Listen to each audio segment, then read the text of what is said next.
The Indian Embassy in Kabul has put out a security advisory for all Indian nationals in Afghanistan, asking them to leave before commercial flights cease to operate from that country.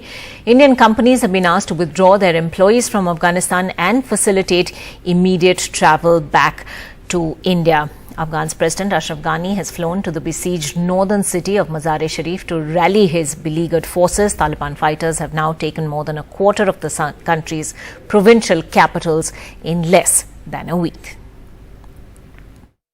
The Taliban has captured 2 more cities in Afghanistan, taking the number of provincial capitals the group has seized since Friday to 8. The Taliban have captured 8 out of 34 provincial capitals in the country in less than 1 week.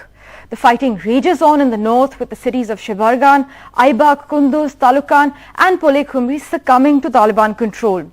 Farah in southwest Afghanistan and Zaranj, a remote city of more than 63,000 inhabitants in the southern province of Nimruz, also fell to Taliban control.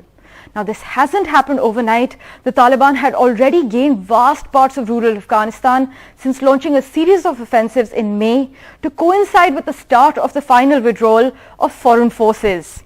Now, in a major push to repel advancing Taliban from urban centers, the Afghan forces claimed they killed 361 Taliban fighters in air and ground offensives just in the last 24 hours. Now, India, which has invested millions of dollars in development projects across Afghanistan, has now closed all of its consulates, leaving only the embassy in Kabul operational.